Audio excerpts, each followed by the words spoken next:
नमस्कार, मैं हूं संदीप चौधरी। ऐसा लग रहा है कि देश को गरीबी, भुखमरी, बेरोजगारी जैसी बड़ी बड़ी समस्याओं से छुटकारा मिल गया है, निजात मिल गई है। चारों तरफ एक ही बहस छिड़ी है, एक ही मुद्दा गरमाया हुआ है, भारत माता की जय बोलना है या नहीं। और अगर भारत माता की जय बोलने से इनकार किया तो कहीं देश छोड़ने की धमकी, तो कहीं सर काटने की चुनौती मिल जाती है। और इतना ही नहीं, अब तो स्कूल में एडमिशन के लिए भी भारत माता की जय बोलना जरूरी कर दिया गया है। भारत माता की जय। अब सरकार के विरोधी भी भारत माता की जय नारे को लेकर सियासत करने से बाज नहीं आ रहे। मतलब साफ है कि भारत माता की जय नारे पर जमकर सियासत हो रही है। तो सवाल क्या मैं उठाने वाला हूं, सवाल है, भारत माता की जय को देश का सबसे बड़ा मुद्दा बनाया जा रहा है क्या? जबरन भारत माता की जय बुलवाने वाले ही क्या असल राष्ट्रवादी हैं? और विपक्ष क्यों कह रहा है कि राष्ट्रवाद के बहाने नाकामी छिपा रही है बीजेपी? तमाम सवालों के जवाब तलाशूंगा। कुछ खास मेहमान मेरे साथ जुड़ चुके हैं, लेकिन पहले नजर इस रिपोर्ट पर। भारत माता की जय नारे पर दिए गए अपने विवादित बयान से फजीहत झेल रहे महाराष्ट्र के मुख्यमंत्री देवेंद्र फडणवीस ने आज दोबारा ही कहकर विवाद को और बढ़ा दिया कि वो मुख्यमंत्री रही न रही, भारत माता की जय तो कहना ही होगा। भारत माता की जय आम्ही काले म्हटलं, आजही म्हणू, उद्या म्हणू आणि संपूर्ण भारत म्हणेल। अध्यक्ष महोदय या महाराष्ट्राचा मुख्यमंत्री आहे आणि अध्यक्ष महोदय संविधानामध्ये केवळ राष्ट्रवाद शिकवलाय मला, त्यामुळे अध्यक्ष महोदय त्याचा विषय आणण्याची आवश्यकता नाहीये। या ठिकाणी जे बोललो ते संविधान सम्मत बोललेलो आहे। आज महाराष्ट्र विधानसभा में फडणवीस के उस बयान पर जमकर हंगामा मचा, जिसमें फडणवीस ने कहा था कि भारत माता की जय ना बोलने वाले देश छोड़ दें। एक बार फिर सुनिए देवेंद्र फडणवीस का वो बयान। या देशातल्या कोट्यावधी लोकांचे मत आहे की भारत माता की जय या देशात म्हणावंच लागेल आणि जे लोक भारत मातेचा जय जयकार करत नाही त्यांना या देशात राहण्याचा अधिकार देखील नाही। देवेंद्र फडणवीस अपने बयान पर कायम है। फडणवीस ने साफ कर दिया है कि विपक्ष जानबूझकर मामले को धार्मिक रंग दे रहा है, जबकि विपक्ष ने आक्रामक तेवर अख्तियार करते हुए सवाल विपक्ष पर भी है। विपक्ष भी इस मुद्दे पर राजनीति करने से बाज नहीं आ रहा। जम्मू कश्मीर में बीजेपी पीडीपी सरकार के शपथ लेने पर उमर अब्दुल्ला से लेकर आम आदमी पार्टी ने महबूबा मुफ्ती पर चुटकी लेते हुए पूछा था कि क्या शपथ के दौरान भारत माता की जय बोलेगी पीडीपी, जिसके बाद सवाल उठ रहा है कि क्या जानबूझकर भारत माता की जय को देश का सबसे बड़ा मुद्दा बनाया जा रहा है। इस बीच गुजरात के अमरेली में एक स्कूल ने एडमिशन फॉर्म में भारत माता की जय लिखना अनिवार्य कर देने के बाद नया विवाद जुड़ गया है। कल बाबा रामदेव ने भी कहकर विवाद को गहरा दिया था कि संविधान से बंधे हैं, वरना भारत माता की जय न बोलने वालों के सिर काट देते। संघ ओवैसी फडणवीस से लेकर बाबा रामदेव तक जिस तरह से इस मुद्दे को हवा दे रहे हैं, उसके बाद सवाल उठता है कि क्या जबरन भारत माता की जय बुलवाने वाले ही असली राष्ट्रवादी हैं। अमित कुमार, दिल्ली, न्यूज़ 24। और चर्चा में मेरे साथ बीजेपी के राष्ट्रीय प्रवक्ता डॉक्टर संबित पात्रा, कांग्रेस के मुकेश नायक, जेडीयू के वरिष्ठ नेता राजनयिक रह चुके हैं पवन वर्मा, अबू आजमी समाजवादी पार्टी के वरिष्ठ नेता, महाराष्ट्र में मुंबई में उनके चेहरे, और साथ ही साथ वीएचपी के प्रवक्ता विजय शंकर तिवारी जुड़ चुके हैं। डॉक्टर पात्रा, आज सरकार बनी आपकी, फिर बन गई, मुबारक हो, लेकिन मुझे भारत माता की जय के नारे जयकारा नहीं सुनाई दिया वहां पर। ये क्या देश प्रेमी सरकार नहीं बनी है क्या वहां पर? देखिए संदीप जी, अभी थोड़े दिन पहले, मेरे को लगता है 3 दिन पहले मैं और आप डिबेट कर रहे थे इसी चैनल पे, इसी मंच पे डिबेट कर रहे थे, जब माननीय मोहन भागवत जी ने कहा कि कोई बाध्यता नहीं है, ये एक विमर्श का विषय है। भारत माता की जय, भारतीय जनता पार्टी ने किसी प्रकार से लिखित रूप से ये कोई संविधान लागू नहीं किया है कि आप सबको बोलना है, मगर एक भाव है, भारत माता की जय, Bharat that is India, India that is Bharat, ये सुविधा के अनुसार है। तो स्वाभाविक रूप से अगर भारत नहीं, सुविधा के अनुसार की बात नहीं है। हाँ। आप देखिए ये विमर्श आरंभ क्यों हुआ, ये डिबेट और डिस्कशन आरंभ क्यों हुआ? ये डिबेट आरंभ 2 कारणों से। एक तो ये हुआ कि आरएसएस की तरफ से बोला गया कि कितना अच्छा होगा अगर देश में हम सब लोग भारत का वंदन करें और देश में एक कल्चर ऐसा भी आए कि अपने देश के, तो आप सरकार बनाएंगे जम्मू कश्मीर जैसे संवेदनशील राज्य में, वहां पर सरकार बनेगी, वहां पर शपथ ग्रहण होगा, भारत माता की जय के जयकारे नहीं लगेंगे, बाकी पूरे देश में भारत माता की जय कहना ही होगा, आप और आपके सहयोगी कहते फिरेंगे। मैं उसका उत्तर दे रहा हूं, मैं उसका उत्तर दे रहा हूं। जहां तक इस तथाकथित विवाद का सवाल है, ये क्यों हुआ ये बता रहा था, आपने बीच में टोका। क्योंकि एक व्यक्ति ने ओवैसी ने यह कहा कि अगर छुरा भी लगा दोगे तब भी मैं भारत माता की जय नहीं कहूंगा। ये जो सीरीज ऑफ नेगेटिविटी आरंभ हुई ओवैसी जी के कारण से, ये तो शुरुआत आपने किया ना, उससे पूरे देश में एक तिलमिलाहट रही। शुरुआत किसने की? अरे कौन बोल रहे थे? आजमी साहब बोल रहे हैं। नहीं साहब, देखिए मैं देखिए साहब, जो लोग भारत माता को डायन कहते हैं वो बैठ के मुझसे प्रश्न, जो भारत माता को डायन कहते हैं और जो कहते हैं हम जाके भारत जय हिंद का नारा कौन देता है? कर देंगे, वो बैठ के मुझसे सवाल ना पूछे, वो मुझसे सवाल ना पूछे साहब। आप तो सवाल ना पूछे, आप तो सवाल पूछे ही नहीं। भारत माता को डायन कहने वाले, भारत माता को डायन कहने वाले आप निकाल देंगे सर, आप नहीं बोलोगे उसको निकाल देंगे। नहीं निकालेंगे। आप भारत माता के डायन कहते रहिए, लोग निकाल देंगे आपको, लोग सत्ता से निकाल देंगे। हम कौन है सर? लोग ही है सब कुछ, लोग सुन रहे हैं। लेकिन अबू आजमी साहब, अब आपने बीच में इंटरप्ट कर ही दिया। संबित एक मिनट, अब क्योंकि अबू आजमी साहब ने बीच में इंटरप्ट कर ही दिया, पैरवी कर रहे हैं ओवैसी की, मुझे एक चीज बताइए, सऊदी अरब में वहां पर महिलाएं, उसका जिक्र मैंने रिपोर्ट में भी किया, वो भारत माता, एक मिनट सुनिए तो थोड़ी तो शांति रखिए ना, संयम बरतिए। वहां पर महिलाएं सऊदी अरब में भारत माता की जय कहने से गुरेज नहीं करते, यहां पर क्यों गुरेज किया जाता है? इसकी वजह क्या है? वो क्या इस्लाम के फॉलोअर्स नहीं है? देखिए मैं संदीप भाई, मैं बिल्कुल इसका गुरेज नहीं कर रहा हूं। मैं लोग बोलते हैं भारत माता की जय, सऊदी अरब में बोला, यहां भी बहुत सारे बोल रहे हैं। यहाँ पे मैं कह रहा हूं कि मुस्लिम पर्सनल लॉ बोर्ड के सबसे बड़े जो आलिम हैं, उनका नाम है वली रहमानी साहब, उन्होंने भी मुझे कहा है कि भारत माता की जय बोलने में कोई हरज नहीं है। मौलाना महमूद मदनी जो जमीयतुल उलमा के सदर हैं पूरे देश के, वो भी कह रहे हैं कोई इशू नहीं है, ये कोई बहुत नहीं है, बोल सकते, कोई बड़ी बात नहीं है। परंतु क्या होता है कि उसमें एक मूर्ति, एक देवी बना दी जाती है, तो देवी की वंदना नहीं कर सकते। लेकिन हम बोल तो रहे ना कि मादरे वतन जिंदाबाद, हिंदुस्तान जिंदाबाद, जय हिंद, मतलब तो सब एक ही है। लेकिन ये डिक्टेट करने वाले आरएसएस और बीजेपी के लोग जो इस देश में बांटना चाहते हैं, जिनका आजादी में ओवैसी क्या कर रहे हैं? वो कौन होते हैं? ओवैसी क्या कर रहे हैं? वो क्या आग में घी नहीं डाल रहे? जानबूझकर तो कर रहे हैं, वही कर रहे हैं जो सब बिल्कुल डाल रहे हैं। हम उसकी मुखालफत करते हैं। ऐसे इश्यूज ला करके हिंदू और मुसलमान भाइयों के बीच में दरार पैदा करने वाले, चाहे आरएसएस के लोग हों, चाहे ये ओवैसी हो, मैं दोनों की मुखालफत कर रहा हूं। ऐसे इश्यूज को नहीं लाना चाहिए। जिसको बोलना बोले, जिसको नहीं बोलना, जिसको मना नहीं करना चाहिए बोलने से, मैं ये मानता हूं। मुझे विजय शंकर तिवारी पर एक चीज समझाइए, जब मैं ये पूछता हूं बीजेपी से या अबू आजमी से कि भाई सऊदी अरब में वहां पर महिलाएं, मुस्लिम महिलाएं भारत माता की जय कह सकती हैं, तो आप आवाज बुलंद क्यों नहीं करते कि महबूबा मुफ्ती सईद को भी भारत माता की जय कहनी होगी शपथ ग्रहण के बाद? वहां चुप्पी क्यों साध जाते हैं?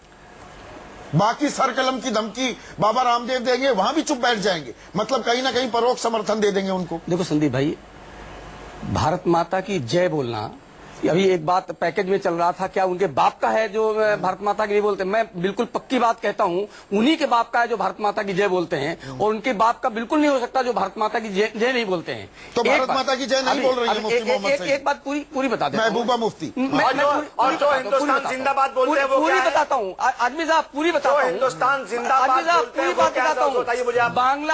बांग्लादेश के राष्ट्रगान में अनेकों बार माता शब्द आया। अभी आप कह रहे थे माता शब्द को मैं नहीं मानता हूँ, अनेकों बार माता शब्द आया है। मैं आपसे पूछ रहा हूं, मुझे बताइए कि अगर बाहर क्या हो रहा है उसको छोड़िए ना, हमारे देश में क्या हो रहा है? महबूबा मुफ्ती भारत माता की जय का नारा नहीं लगाती, और वो ही नहीं, आपके जितने मंत्री बने उनमें से सिर्फ एक जय हिंद का नारा लगाते हैं, बाकी भारत माता की जय नहीं कहते। कह रहा हूँ मैं, फतवा देने तो मतलब जम्मू कश्मीर में अलग कानून लागू है, जम्मू कश्मीर में अलग कानून लागू है, वहां क्यों चुप हो जाते हैं आप? संदीप भाई, क्या बांग्लादेश में जाकर के ये सब लोग वहाँ ये कह सकते हैं, सब लोग वहाँ ये कह सकते हैं? जम्मू कश्मीर की बात करते हैं ना, जम्मू कश्मीर की बात करते माता शब्द का प्रयोग करते हैं, जम्मू कश्मीर की बात करते हैं। मैं पूरे देश की बात कर रहा हूँ, आप केवल जम्मू कश्मीर की बात कर रहे हैं। तो जम्मू कश्मीर में क्यों नहीं भारत माता की जयकारा होगा? माता की बात नहीं करते, वहाँ ये जयकारा क्यों नहीं गूंजेगा? क्यों वहाँ ये जयकारा नहीं गूंजेगा और आप खामोश हो जाते हैं? गूंजना चाहिए। ये वही सूबा है जहाँ पर आपके श्यामा प्रसाद मुखर्जी की शहादत हुई। बिल्कुल। तो शहादत के घड़ियाली आंसू बहाते हैं। भारत माता, देखो परम पूज्य सरसन चालक जी ने हमारे अभी कहा था, अभी कुछ दिन पहले ही कहा था कि इस प्रकार का काम किया जाए कि भारत माता ये शहादत के नाम पर घड़ियाली आंसू बहाते हैं क्या? ये कहा था उन्होंने। सत्ता पाने के लिए क्या संबित पात्रा आप अपनी कोर आइडियोलॉजी उसको त्यागने को तैयार हो जाते हैं? क्या ये संदेश नहीं जाएगा? जब पूरे देश में तो भारत माता की जय हो, जम्मू कश्मीर में ना हो? देखिए संदीप जी, आप और बतौर एंकर और जो हमें देख रहे हैं, जो पैनल में भी हैं, सब समझदार लोग हैं, सब जानते हैं ये भारत माता की जय जो हम डिबेट कर रहे हैं, ये किसी को मारपीट करके भारत माता की जय कहलाने वाला डिबेट नहीं है। इसके पीछे का भाव है, जब ओवैसी साहब ने एक संदेश भेजा और खास कम्युनिटी को भेजा, ये पूरा देश समझ रहा है, कम्युनिटी को भेजा कि देखो भारत माता की आपने जय नहीं मिलकर कहना, ओवैसी से बुलवाया। चूड़ी भी रख दे तो मत कहना। आप दोनों की जो है नूरा कुश्ती है। आप चुप हो जाइए जरा। अरे अरे आप चुप हो जाइए। पक्की बात है, आप दोनों की नूरा कुश्ती है, बंद कीजिए ये नूरा आप कुश्ती। शांत हो जाइए। एक में भारत माता को डायन कहने वाले इतना बीच में उतावले हो जाते हैं, दाऊद इब्राहिम के साथ हाथ मिलाने में 5 मिनट लगाते नहीं है, यहाँ आके जोर जोर से भारत के विषय में बोलने लगते हैं। ये सब हमें मत करिए। आप अपने ले आओ ना जल्दी से, पाकिस्तान से लाके फांसी देना क्यों नहीं लाते?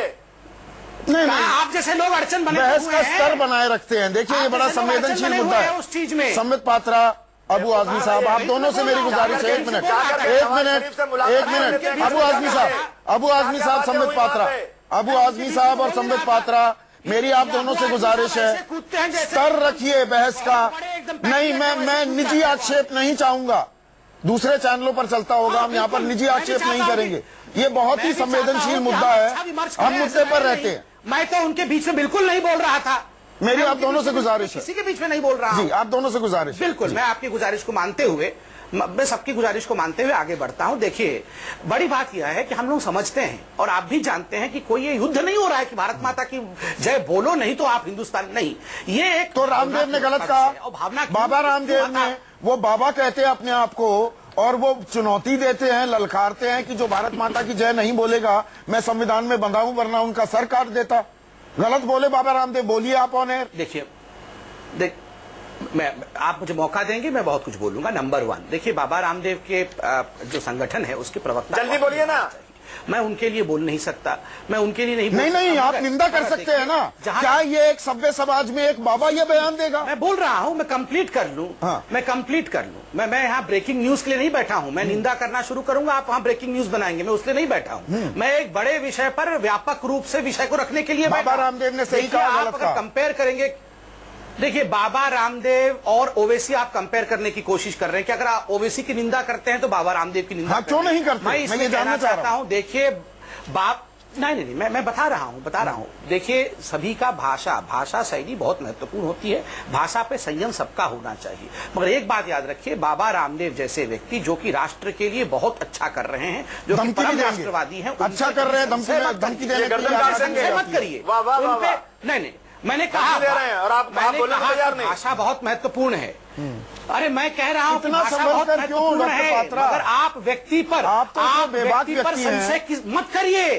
डॉक्टर पात्रा, आप तो इतने बेबाक शख्स हैं, आप इतने बेबाक हैं और बहुत अनकंफर्टेबल सवालों का भी बिल्कुल स्ट्रेट बैट से जवाब देते हैं। मैं बिल्कुल आज क्यों इतना संभल रहे हैं बाबा रामदेव को लेकर? नहीं, मैं हमेशा संभला हुआ रहता हूं। आपको पता है संदीप जी कि मैं हमेशा संभल के हर विषय पे बात करता हूं। हाँ। तो संभलना कोई बुरी बात नहीं है। नहीं, संभलने का पहलू ये तो नहीं। अब मैं सवाल पवन वर्मा से और मुकेश नायक से करना चाहूंगा। पहले मुकेश नायक, ये संभल कर जो बोलने की बात चल रही है, क्या इसके पीछे परोक्ष रूप से एक छूट भी मिली हुई है कि बोल दीजिए बाबा रामदेव, आप बोल दीजिए, हम नहीं कोई कॉन्डेमनेशन नहीं करेंगे? और इसमें कहीं ना कहीं आपका सॉफ्ट हिंदुत्व भी काम में आ जाता है। आप महाराष्ट्र में फंसे, महाराष्ट्र से निकलने की आज तक कोशिश कर रहे हैं आप।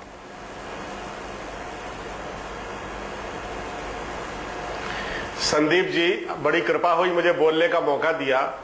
मैं एक भाषण जो आरएसएस के नेता भैया जी जोशी ने दीनदयाल उपाध्याय इंस्टीट्यूट बंबई में बोला है, उसको कोट करना चाहूंगा इस बहस में। उन्होंने 3 बातें कही। पहली बात उन्होंने ये कही कि वंदे मातरम से वो जनगण मन से वो भाव जागृत नहीं होता जो वंदे मातरम से जागृत होता है। दूसरी बात उन्होंने अपने भाषण में ये कही कि भगवा झंडे को राष्ट्र ध्वज बांधने में क्या आपत्ति है, जबकि तिरंगा बाद में बना। तीसरी बात उन्होंने अपने भाषण में ये कही इंस्टीट्यूट के अंदर कि जो सारे जहां से अच्छा हिंदोस्तां हमारा, हम बुलबुले हैं इसकी, ये गुलसिता हमारा, ये गीत उन्हें मंजूर नहीं है। हाँ, गुलसिता मैं ये उधर कहना जाता चाहता है। हूँ, हाँ। ये गैर जरूरी बहस कट्टरपंथी संगठनों की आप जिम्मेदार हैं इसके और लिए। कट्टरपंथी संगठनों मैं ने आप पर अपने आरोप लगा रहा हूं राजनीतिक मुकेश बाबू, कर्मकांड के तहत मुकेश अपने बाबू, अपने राजनीतिक मुकेश औजार बाबू, बांट मैं अब दिए। आप पर आरोप लगाता हूं। आप जिम्मेदार हैं इसके लिए कि हम राष्ट्रभक्ति के इस मुद्दे को लेकर उछले हुए हैं और फंसे हुए हैं पिछले 2 हफ्तों से, क्योंकि सरकार की जो नाकामियां हैं उनको उजागर करने में आप नाकाम हैं। एक्सेप्ट कीजिए, कांग्रेस उन मुद्दों को मुख्य धारा में मुख्य पटल पर लाने में नाकाम है। संदीप जी, हम आपकी बात मान लेते हैं कि हम सरकार की नाकामियों को नहीं उजागर कर पाए, लेकिन आपको भी एक बात मेरी मानना पड़ेगी कि ये बहस इसलिए चलाई जा रही है कि मूलभूत समस्याओं से देश का ध्यान हटाएं। आज आयात और निर्यात का असंतुलन है, उस बात से ध्यान हटाएं। काला धन देश में नहीं आया, इस बात से ध्यान हटाएं। तो कांग्रेस कहां है? मोर्चे पर बीजेपी विफल हो गई है, कांग्रेस कहां है? इस बात से देश का ध्यान सड़कों पर हटाएं। वो प्रदर्शन बीजेपी कहां ने है? चुनाव में जो कहा था, किसी बात को पूरा नहीं किया, 2 साल होने को है, इस बात सबाटिकल से पर ध्यान चले गए हटाएं। क्या? ये पूरी की पूरी बहस सांप्रदायिक और कट्टरवादी संगठनों के तो द्वारा इसमें आपकी ऑर्गेनाइज जिम्मेदारी हो रही नहीं है। और इसका उद्देश्य है समस्याओं से ध्यान हटाना और पोलराइज करना। इसमें आपकी कोई जिम्मेदारी नहीं है, क्या आप ये कह रहे हैं?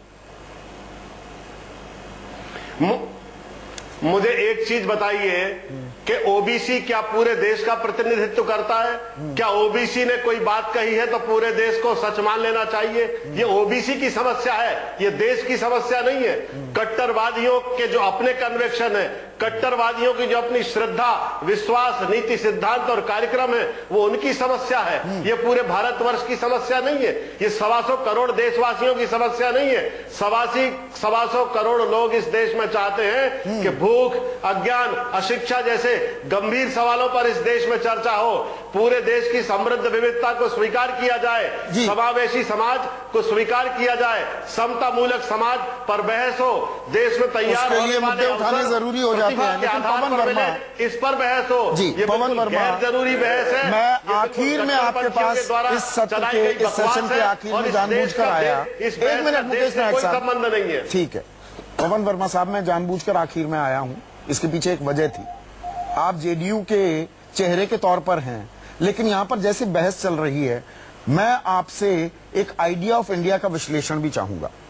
70 साल आजादी को हो गए, आज हम किस मकाम पर, किस दौराहे चौराहे, जो भी आप शब्द इस्तेमाल करना चाहे, आन खड़े हुए हैं कि मैं कितना भी बड़ा चोर, डकैत, हत्यारा, बलात्कारी क्यों ना हूं, काला बाजारी क्यों ना हूं, मैं भारत माता की जय कह दूं तो मैं देशभक्त हो जाऊंगा? क्या हम उस आइडिया ऑफ इंडिया की हम बात करते दिख रहे हैं? हम गरीबी, गुर्बत, भ्रष्टाचार, इन चीजों पर तवज्जो देने को ही तैयार नहीं है। पुल गिर जाता है इस देश में, निर्माणाधीन पुल, एक एनआईए के अफसर को सरेआम गोलियों से भून दिया जाता है। 27 लाख लीटर पानी, और इस पर मैं आगे और तफसील से भी चर्चा करूंगा, 27 लाख लीटर पानी ट्रेन के जरिए लातूर में जाएगा। उस सूबे का मुख्यमंत्री कहता है मुख्यमंत्री रहूं या ना रहूं, मैं भारत माता की जय कहता रहूंगा। वो ये नहीं कहता मुख्यमंत्री रहूं या ना रहूं, लातूर में पानी जरूर लेकर आऊंगा। ये आइडिया ऑफ इंडिया है। संदीप जी ये कहा है उन्होंने 50 मिनट तक, और पानी भी तो वही ला रहे हैं। एक मिनट, अब पवन जी को बोलने दीजिए। जी जी देखिए संबित जी, इजाजत दें तो देखिए, अगर हम अपने को एक परिपक्व लोकतंत्र समझते हैं तो मुझे वाकई संदीप जी अचरज हो रहा है कि आज हमारे यहाँ संवाद का स्तर कहाँ गिर गया है। देशभक्ति के उदार भाव को हम एक नारे से जोड़कर आज ऐसी ओछी राजनीति पर आ गए हैं कि अगर आप भारत माता की जय राजनीति पर आ गए हैं कि अगर आप भारत माता की जय बोले तो आप देशभक्त हैं, और अगर आप जय हिंद बोले या कुछ और बोले तो नहीं है। ये आइडिया ऑफ इंडिया नहीं थी जब हमारे फाउंडिंग फादर्स ने संविधान 1950 में देश को दिया और आजादी की लड़ाई हमने लड़ी। आज भारत माता की जय कहने को लेकर मैं समझता हूं देश में विभाजन किया जा रहा है।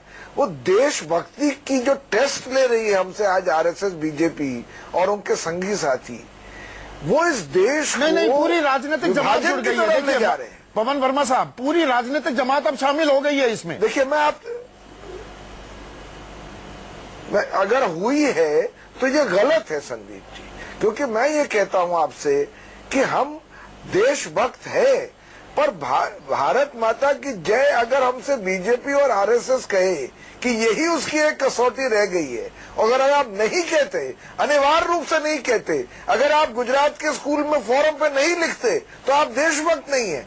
तो मैं समझता हूं देशभक्ति की भी अवहेलना हो रही है। इस देश में जो इस वक्त विषय और मुद्दे हैं जिनकी आपने एक झलक दिया है, उनसे ध्यान हटाने के लिए ये एक ऐसा पर ये विपक्ष की नाकामी है ना, जो बात मैं मुकेश बाबू से पूछ रहा था। आप लोग नाकामियों को उजागर नहीं कर पा रहे। आखिर मैं ये कहना चाहता हूँ, सिर्फ ये कहना चाहता हूँ कि धार्मिक ध्रुवीकरण की तरफ भी इसका रुझान है। तो मैं आपसे ये कहना चाहता हूँ कि जो बाहर के लोग के मुल्क के लोग हैं वो ये देख रहे होंगे कि भारत में आज ये संवाद क्या हो रहा है। ये क्या संवाद हो रहा है? हमारे विरोधी भी से आपने जोड़ दी। बाबा रामदेव कहते मैं सर कलम कर दूंगा आपका। हमारे एडवर्सरीज उनकी बातें खिल रही होंगी कि देखिए भारत में ये कैसा संवाद हो रहा है। और संवाद नई पौध को लेकर भी रामदेव के सवाल पर तो थोड़ी कन्नी काट गए डॉक्टर पात्रा, लेकिन आपसे ब्रेक के बाद एक और सवाल मैं पूछने वाला हूं। दिलीप संघानी द्वारा जो चलाया जा रहा है स्कूल, उसके एडमिशन फॉर्म पर भारत माता की जय लिखना, ये सही है या गलत? इस सवाल का जवाब तैयार रखिए ब्रेक के बाद।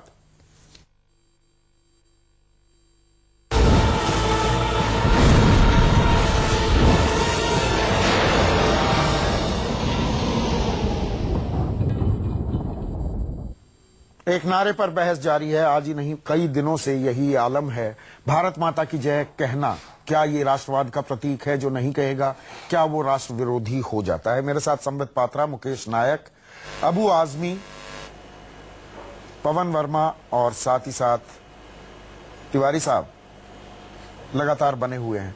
मुझे एक चीज बताइए संबित, आप बीच में इंटरप्ट कर रहे थे जब पवन वर्मा बोल रहे थे, जब मैंने फडणवीस का जिक्र किया। महाराष्ट्र में सूखा पड़ा हुआ है, वो कहते हैं मैं पद पर रहूं या ना रहूं, भारत माता की जय बोलता रहूंगा। वो ये क्यों नहीं कहते पद रहे या ना रहे, पहली मेरी प्राथमिक जिम्मेदारी कम से कम पानी देना तो है। इस बात को लेकर पद को दांव पर क्यों नहीं लगाते?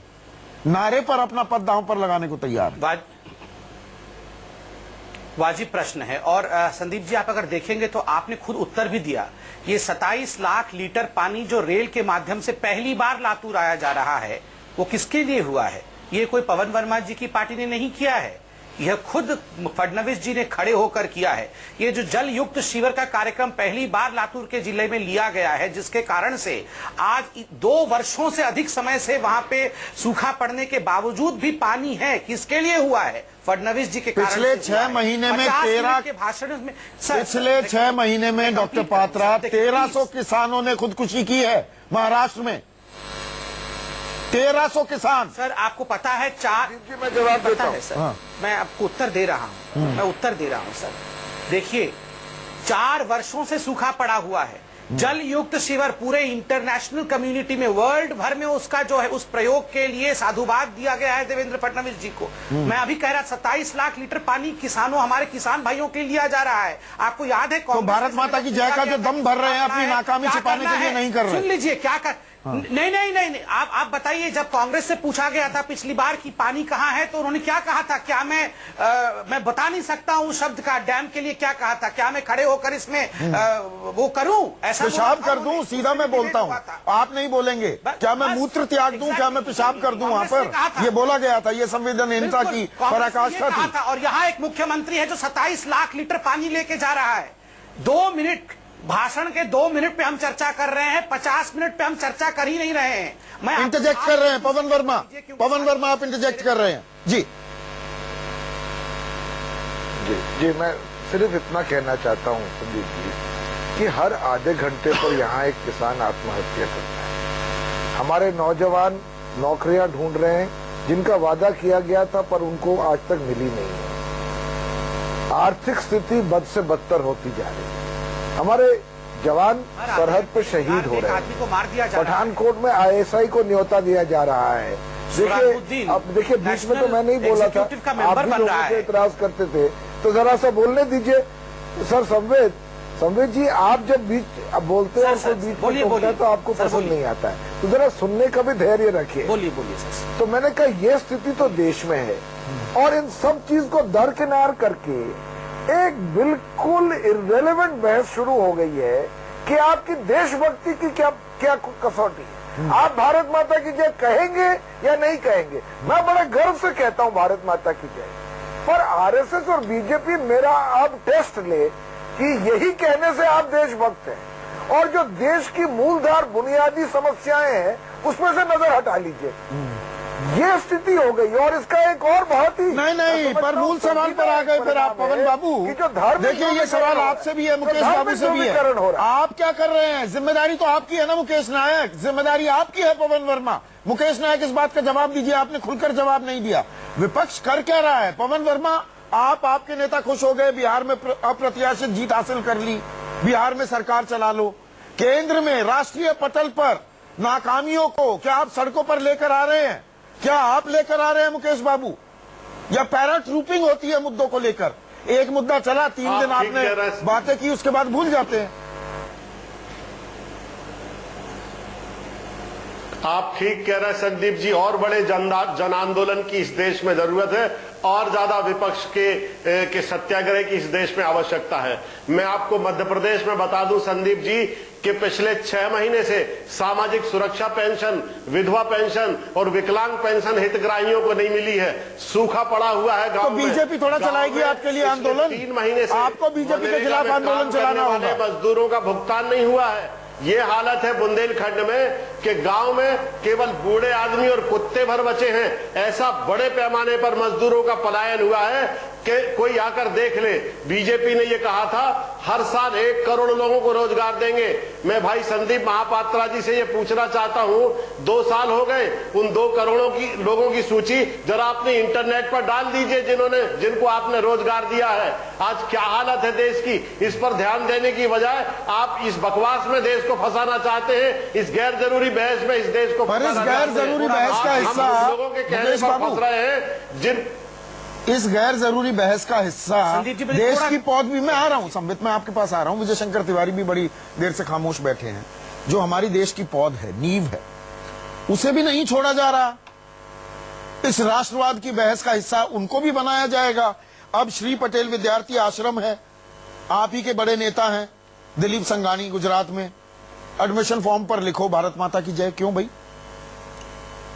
संदीप जी, भारत माता की जय कोई लिखता है, बोलता है, उसमें कोई मुझे लगता है कि विरोध नहीं होना चाहिए। अभी 2 बातें। अरे आदमी के विवेक पर छोड़ दीजिए, बच्चों पर भी है। बच्चों को तो छोड़िए ना इस बहस से। अभी दो बातें हमारे ऊपर आई थी कि बड़े कट्टरवाद हैं। तो नायक साहब, हमें ये गर्व है कि हम कट्टर राष्ट्रवादी हैं, और हमें इस बात का गर्व है कि हम कट्टर हिंदुत्ववादी हैं। और ऐसे हिंदुत्ववादी कट्टर हैं कि भारत में सबसे पहली मस्जिद केरल में हिंदू राजा ने बनवाई थी। ऐसे कट्टर हिंदुत्ववादी हैं। और दूसरी बात, अभी जो बात कर रहे थे कि ये भारत माता की दिलीप संघानी की ट्रस्ट ने जो किया वो सही किया कि गलत किया? आ रहा हूं। भारत माता के जय की मुद्दा, ये मुद्दा नहीं है संदीप जी, ये मंत्र है। ये भारत की स्वतंत्रता का मंत्र है, और ये आज भी सीमा में सुरक्षा करने वाले सैनिक भारत माता की जय करते हैं। मतलब ये लिटमस टेस्ट हो गया, ये टेस्ट हो गया सम्मिट, ये टेस्ट हो गया। फिर तो कल जो मैच हुआ ईडन गार्डन में 66,000 लोग थे वहां पर। भारत तो खेल नहीं रहा था, वेस्ट इंडीज और इंग्लैंड के बीच में मैच था। उनके जयकारे हो रहे थे, लोग चीख चिल्ला रहे थे और आंसू बहा रहे थे। वो सारे देश विरोधी हैं क्या? इस पैमाने पर तो मैं बहुत ही हल्की बात कर रहा हूं, बहुत ही हल्की एनालॉजी ड्रॉ कर रहा हूं, पर मजबूर हूं। तो वो 66,000 लोग ईडन गार्डन्स में T20 का फाइनल देखने वाले, वो देश विरोधी हो गए। वो तो भारत माता की जय नहीं कह रहे थे। संदीप जी, मुझे थोड़ा वक्त दीजिए, क्योंकि 3 लोग मुझसे सवाल पूछ रहे हैं। नंबर 1, आप पूरे परिप्रेक्ष्य को समझिए कि भारत माता की जय ये डिबेट क्यों बना। अभी आप पूछ रहे थे कि बाहर के मुल्क के लोग हम पे हंस रहे होंगे। मैं बता रहा हूं, भारत के मुल्क के बाहर के लोग हम पे क्यों हंस रहे होंगे। वो तब हंस रहे होंगे जब कहा जाता होगा इशरत हमारी बेटी है। वो तब हंस रहे होंगे जब सुप्रीम कोर्ट के वर्डिक्ट के बावजूद हम कहते होंगे तुम कितने याकूब मारोगे, हम हर घर से याकूब निकालेंगे। वो तब हंस रहे होंगे जब हम कहते होंगे अफजल हम शर्मिंदा जिंदा है, तेरे कातिल सुप्रीम कोर्ट के जज जिंदा है, वो तब हंस रहे होंगे। वो तब हंस रहे होंगे जब हम कहते हैं कि और ये भारत महबूबा के 100 मुफ्ती की टुकड़े पार्टी होंगे, इंशाअल्लाह, पीडीपी इंशाअल्लाह। और खुद तो महबूबा मुफ्ती अफजल गुरु की फांसी पर सवाल उठाती हैं, तब कौन हंस रहा था? सर मैं आपसे एक सवाल पूछूं, कोई भी सवाल उठाए ये सवाल तो हम मत पूछो बाकी आप। चीजों ये को सवाल जस्टिफाई मत करते। पूछो। हम इशरत जहां को अपना बेटी मान ले, हम इशरत जहां को बेटी मान आप ले। सवाल का हम जवाब कह दें देते कि नहीं, हाँ सवाल भैया, पूछने वो लगते हैं, सुप्रीम सवाल का कोर्ट जवाब के तो जज, दीजिए। सुप्रीम कोर्ट के जज जो थे वो कातिल हैं और वो जिंदा है, इसलिए हम शर्मिंदा हैं। इसलिए ये कॉन्टेक्स्ट पे डिबेट अफजल गुरु की फांसी पर गंभीर सवाल उठाने वाली पीडीपी से हाथ मिलाने में आपको कोई दिक्कत नहीं होती? 30 सेकंड सर। और आप मैं आ रहा हूं पवन जी, आ रहा हूं। मैं जवाब देता हूं टॉपिक्स पे। पवन जी प्लीज, मैं आपको दिखा रहा हूं। देखिए पूरे विश्व की इकोनॉमी, ब्रिक्स का इकोनॉमी देखिए, पूरे विश्व की इकोनॉमी गिरते जा रही है, भारत आगे बढ़ते जा रहा है। यह है मोदी जी का भारत माता की जय। आप देखिए 20 करोड़ लोगों को अकाउंट खोल के दिया जनधन योजना में, यह है मोदी जी का भारत माता का जय। 40% FDI बढ़ा, यह है मोदी जी का भारत माता का जय। 2.2 करोड़ लोन सैंक्शन हुआ है मुद्रा में गरीबों के लिए, यह है भारत माता की जय। 26 किलोमीटर रोड हर दिन बन रहा है, कांग्रेस के समय 8 किलोमीटर बन रहा मैं था। कुछ यह है ग्राफिक्स भारत चला रहा माता हूं, की जय। मैं Highest दर्शकों से ever चाहूंगा यूरिया इन ग्राफिक्स fertilizer पर भी तवज्जो दें। यह है भारत माता की जय, माता की जय। संबित, मैं साथ में ग्राफिक्स चला रहा हूं। जो आप भारत माता की जय कह रहे हैं, साल 2009 में जुलाई से सितंबर के बीच लगभग 5 लाख रोजगार मुहैया कराए गए, और 2015 में जुलाई से सितंबर 1,34,000 रोजगार मात्र। ये भी एक आंकड़ा है। सर कल ही रिलीज हुआ है डाटा कि India has become one of the most fourth most important manufacturing country in the world. आप बताइए, मैन्युफैक्चरिंग को जिस प्रकार से बढ़ावा मिला है और अपने आप में ईज ऑफ डूइंग बिजनेस आज 12 पॉइंट जंप करके सबसे ऊपर आ गया है। हमारे देश में इतने पॉइंट ऊपर कभी नहीं उस आया पर भी हम बहस ये करेंगे, भारत लेकिन माता की अबू जय है आजमी कि साहब, नहीं, आप मैं बताइए। आ रहा हूं पवन जी आपके पास। अबू आजमी साहब, मुझे एक चीज बताइए। देखिए ताली दो जवाब देना चाहता हूं। मैं अभी आ रहा हूं पवन जी, अभी आ रहा हूं। अबू आजमी साहब भी बहुत देर से बहुत ही शांति से बैठे हुए हैं। वो अमूमन सबसे ज्यादा मुखर रहते हैं, पर आज शांत हैं। अबू आजमी साहब, मुझे एक चीज बताइए, ताली एक हाथ से नहीं बजती।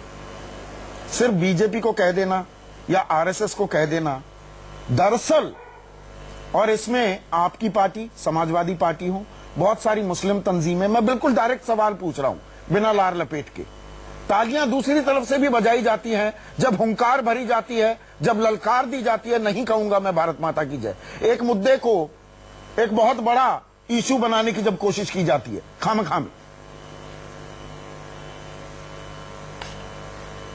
देखिए, समाजवादी पार्टी ने कभी भी ये नहीं कहा कि भारत माता की जय नहीं बोलना चाहिए।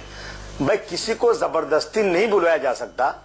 मैं कह रहा हूं, जो इस देश में भारत के खिलाफ नारे लगाता है वो देशद्रोही, उसको भगा दीजिए यहां से। लेकिन एक आदमी कहता है कि हिंदुस्तान जिंदाबाद, जय हिंद के नारे लगाता है, ये आरएसएस के लोग जबरदस्ती किसी के मुंह में अपनी बात डालना चाहते हैं। वो आरएसएस के लोग जो इस देश को लगातार, इस देश का संविधान तोड़ के हिंदू राष्ट्र बनाना चाहते हैं, उनकी आवाज में कोई आदमी आवाज नहीं मिलाता है, तो क्या गलत है इसमें? चल चुकी है कि जिनकी विषय पर माननीय सरसंघचालक जी के विषय पर एक विषय चला था, उन्होंने खुद कहा है कि किसी को जोर जबरदस्ती करके नहीं कराना, हम ऐसा माहौल बनावे देश का कि दुनिया तो भाई, तो एक्सक्यूज मी, ये सुनिए ना, बोला है। तो आप फिर उस विषय को लाइए ना जी, आप बोले लोग- दीजिए। फिर आज अभी बस conclude तो कर फिर सुनिए ना जरा, तो फिर फडणवीस साहब क्यों ये बोल रहे हैं कि जो व्यक्ति इस देश में भारत माता जिंदाबाद नहीं बोलेगा, भारत माता की जय नहीं बोलेगा, उस व्यक्ति को इस देश में रहने का हक नहीं है। आदमी साहब, जो भारत माता की जय नहीं चाहता वो देश में रहे क्यों, ये तो बताइए आप। जो भारत माता की जय नहीं चाहता, क्यों ना रहे? जो भारत हम जय चाहते हैं, लेकिन भारत माता की जय नहीं चाहता वो देश में क्यों रहे, ये बताइए आप। क्यों रहे यहाँ पर? वो हिंदुस्तान जिंदाबाद कह रहा है, वो जय हिंद कह भारत रहा माता है। की जय क्यों नहीं? तो आप देखिए, कौन होते हैं जब उसको बांग्लादेश में माँ की जय हो सकती है, तो यहाँ पर ये जो बार बार रास्ते निकाले जाते हैं वो बहाने हैं, ये बहाने कुमार वर्मा, 30 सेकंड मुझे कंक्लूड करना है। क्यों नहीं? अबू आजमी साहब, कंक्लूड करनी है डिबेट, कंक्लूड करनी है। पवन वर्मा साहब, लास्ट 30 सेकंड। तो भारत माता की जय कहना होगा, वरना देश में आपके लिए जगह नहीं। विकास में लगी हुई है। आप भारत माता की जय कहेंगे क्या? पार्टी कभी नहीं इंटरेस्ट रखती है विकास में? ये नूरा कहाँ कुश्ती है। विकास में लगी हुई है? बीजेपी पवन वर्मा को लेकर आइए स्क्रीन पर। इस नूरा कुश्ती में बताइए, शाम को जी संदीप जी, संदीप जी, मैं सिर्फ ये कहना चाहता हूँ कि भारत माता की जय कहने में मुझे गर्व है, पर जिस तरह से इस नारे का बीजेपी और आरएसएस इस्तेमाल कर रही है वो ओछी राजनीति की परिकाष्ठा है। वो चाहते ये हैं कि जो किसान आत्महत्या करे उस पर शोक नहीं प्रकट करे, उसके लिए समाधान न ढूंढे, भारत माता की जय कह दें। जिस युवा को नौकरी नहीं मिलती उस पर कोई काम न करे, उससे भारत माता की जय कहलवा दे। जो मध्य वर्ग ग्रसित है महंगाई से और सर्विस टैक्स से, उससे उसका समाधान न ढूंढे, भारत माता की जय कह दे। जो आईएसआई को बुला करके पठानकोट ले जाए उस पर लोग कुछ कहें, पर हीन भावना से जो हम ग्रस्त है उससे तो उबर रहे हैं ना। सिक्के का दूसरा पहलू ये है पवन वर्मा, इस तरह की राजनीति नहीं, सिक्के का दूसरा पहलू ये है कि पहले हम गर्व से ये कहने को तैयार नहीं थे कि मैं भारतीय हूं, एक हीन भावना थी। आज ये नारा जब बुलंद किया जाता है तो कम से कम उस मानसिकता से क्या हम नहीं उभरेंगे। एक क्विक कमेंट 10 सेकंड का, फिर मुझे वाइंड अप करना है। 10 सेकंड का कमेंट है, अगर ये हीन भावना थी तो ये गलत थी, पर उसका जो ये उपचार ढूंढ रहे हैं, ये अनिवार्यता के साथ ला करके ये जो धार्मिक ध्रुवीकरण करना चाह रहे हैं देशभक्ति के नाम पर, ये कोई उसका उपचार नहीं है। जी सम्मित, आज वक्त नहीं है, वरना मैं देता आपको वक्त, मैं हमेशा पूरा वक्त देने की कोशिश करता हूं। यहां पर भारत का भला हो रहा है या ये असल मुद्दों पर कारपेट ओढ़ाई जा रही है, ये मेरे दर्शक खुद समझ सकते हैं। सम्मित आपका, मुकेश बाबू, अबू आजमी साहब, पवन वर्मा और विजय शंकर शास्त्री, आप सभी का बहुत बहुत शुक्रिया। आज सबसे बड़ा सवाल में बस इतना ही। नमस्कार।